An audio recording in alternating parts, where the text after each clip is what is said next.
Ulasan buku berjudul Suhoki, Catatan Seorang Demonstran.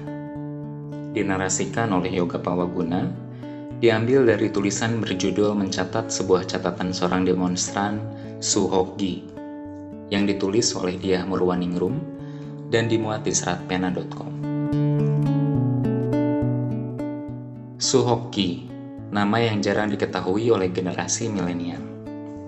Terang saja, jika bukan seorang mahasiswa pecinta alam atau mahasiswa jurusan sejarah, mungkin jarang kenal. Namanya yang 3 suku kata saya kenal pertama kali sewaktu Riri Reza melalui Mirrorless Production memproduksi sebuah film berjudul Gi. Nicholas Saputra berhasil memerankan Gi dan menjadikan film itu populer di awal 2000-an. Menurut penuturan Mira Lesmana dalam kata pengantarnya, ini adalah sebuah buku yang sangat direkomendasikan untuk orang muda Indonesia. Orang muda Indonesia yang harus berani, jujur, dan peka pada kemanusiaan. Buku ini pernah dirilis tahun 1983 dan pernah menjadi buku yang amat sulit dicari setelahnya. LP3ES menjadi perantara terbitnya kembali buku yang tebalnya lebih dari 400 halaman ini. Berisi pikiran-pikiran kritis dan cerdas seorang anak muda yang lahir dan hidup di tengah-tengah amukan perang di Pasifik dan era ketika pemerintah menyanyikan lagu tidur bagi kecerdasan kritis pemuda-pemudinya.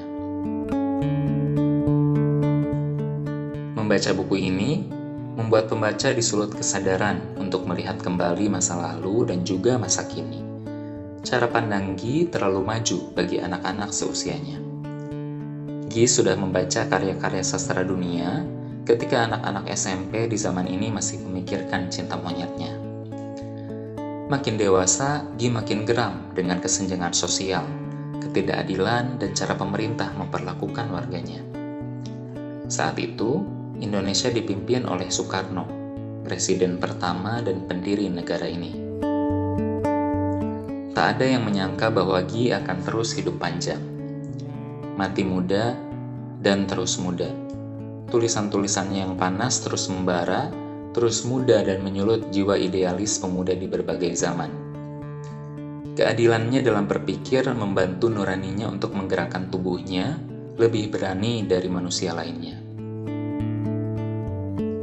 Tak kalah seru juga nasib cinta Gi yang selalu terhenti. Gi yang selalu kesepian dan gelisah dalam rumahnya yang nampaknya memang sepi. Gi membuka diarinya dengan menceritakan dirinya dan riwayat nilai-nilai ulangan kenaikan kelasnya ketika SD dan SMP.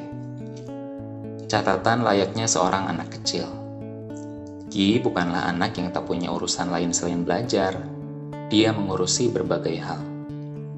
Dari catatannya, Gi adalah anak yang tidak mudah puas dan suka memberontak. Tak jarang, Gi juga menuliskan kemarahannya atas sikap-sikap tak adil teman atau gurunya. Bukan 1-2 kali dia berseteru dengan guru dan dilanjutkan pada tahap saling dendam. Posisinya yang kanak tak membuatnya takut menghadapi guru atau seniornya. Keberaniannya berlanjut hingga sekolah menengah atas dan perguruan tinggi. Yang berbeda dari Gi dan pemuda lainnya adalah sifatnya yang begitu peduli pada sesama. Dalam catatan hariannya, dia selalu menulis tentang rasa tidak terimanya melihat penindasan. Gi adalah sosok pemuda dermawan yang rela memberi bahkan hal-hal yang masih dia butuhkan. Jika pemuda lain hanya melihat satu fenomena dan terlewat begitu saja, Gi benar-benar berpikir dan menuntaskan solusi yang terpikirkan meski berisiko bagi dirinya sendiri. Nonton film dan naik gunung adalah simbol dari kebebasannya.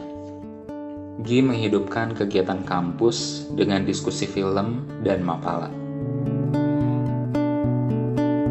Alam menjadi pelarian kejengkelan pada hiruk-pikuk manusia politik di ibu kota, pusatnya pemerintahan.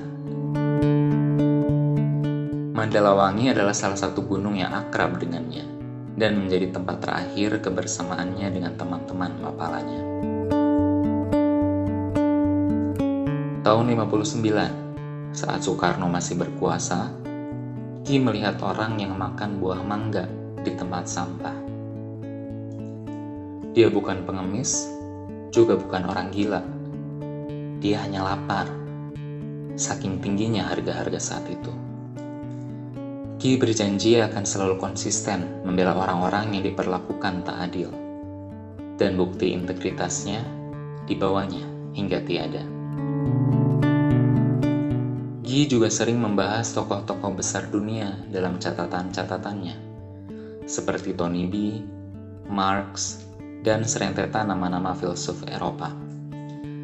Pengetahuannya memang sudah terseimbang dengan teman kelasnya waktu muda.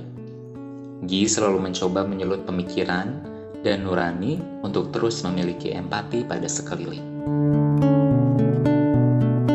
Buku ini sangat layak dibaca. Keberanian dan kejujuran yang akhir-akhir ini sering leleh karena materi yang terus dikejar hingga alam bawah sadar, mungkin sedikit bisa dibangunkan. Logika dan daya renung yang seringkali kalah oleh dogma lain yang melenyapkan daya kritis, agaknya juga perlu diberi ruang. Buku ini memberi semangat untuk menciptakan ruang keberanian dalam diri kita dan menaruh ketakutan sedikit jauh di belakang. Tentunya nurani dan idealisme Gi turut muncul dalam pribadi kita setelah membaca buku ini. Selamat mengumpulkan keberanian untuk membacanya.